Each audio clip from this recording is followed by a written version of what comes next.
Salut mes petits lapins. C'est l'été et je vous connais, vous allez encore essayer tout un tas d'attractions. Mais aujourd'hui, on va pas parler des attractions lambda que vous connaissez, non. On va parler de celles qui sont complètement folles et dont vous ignoriez sûrement l'existence. Accrochez vos slips, c'est parti.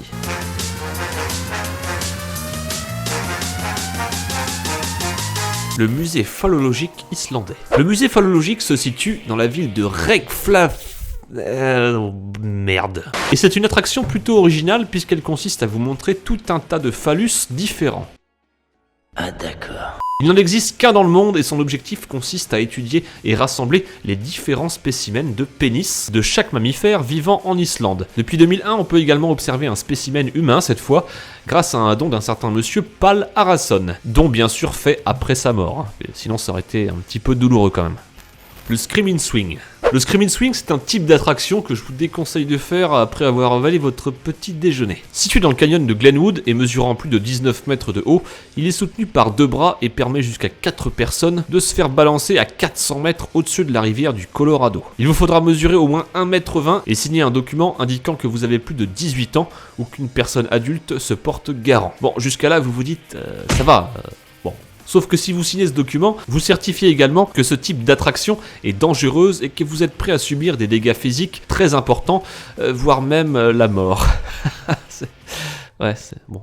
Il existe 16 types d'attractions de ce type dans le monde, dans différents pays, comme le Japon, la Suède, le Royaume-Uni ou encore la Russie. La Tour Sienne. La Tour Sienne était en 1976 la plus haute tour jamais construite à ce jour. Située à Ontario, au Canada, elle est aujourd'hui encore la 3e plus grande au monde et accueille presque 2 millions de visiteurs chaque année, ce qui est pas mal. Haute de plus de 550 mètres, elle fut construite à la base pour servir d'antenne de diffusion pour la télévision ainsi que la radio, car les gratte-ciel ayant fait un bond en avant en quelques années commençaient à gêner énormément les stations des alentours. Elle est rapidement devenue l'emblème de la ville d'Ontario. Si vous décidez de visiter cette tour, j'espère que vous n'avez pas le vertige, car vous aurez l'occasion de la visiter sur plusieurs étages, allant du rez-de-chaussée jusqu'au point culminant de la tour, à savoir 351 mètres de hauteur, bordel. Pour grimper tout en haut, il vous faudra prendre un ascenseur qui vous amènera du bas de la tour jusqu'au sommet, et tout ça en moins de 60 secondes, soit une moyenne de 21 km/h. Putain, il est rapide l'enfoiré.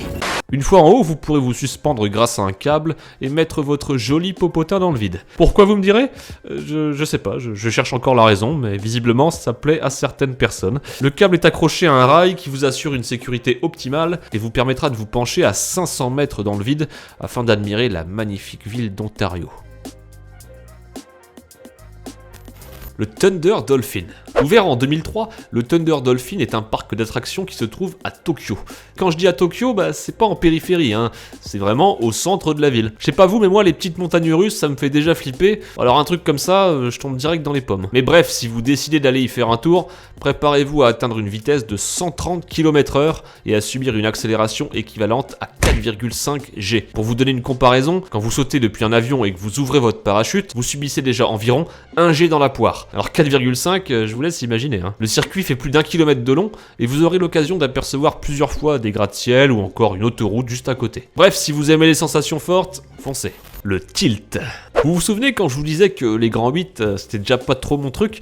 Là on passe au niveau au-dessus. Si vous voulez vous essayer à cette attraction, il vous faudra déjà partir direction Chicago. Vous pourrez ensuite monter au sommet d'un bâtiment, c'est-à-dire au 94e étage quand même, soit environ à plus de 300 mètres au-dessus du sol. On vous installera ensuite face à une vitre, mais pas n'importe laquelle, puisque celle-ci peut être actionnée via un interrupteur et vous permettre de descendre face au vide afin d'admirer toute la ville de Chicago à 360 degrés. Vous pourrez ainsi admirer Chicago, mais aussi le lac Michigan, les plages et tout ce qui se trouve autour dans un rayon de 90 km. L'engin vous permet d'admirer la ville d'une façon unique, de jour comme de nuit. Si comme moi vous avez pensé direct que c'était sûrement hors de prix, détrompez-vous. Il vous faudra compter environ 18 € pour les adultes et seulement 12 € pour les enfants.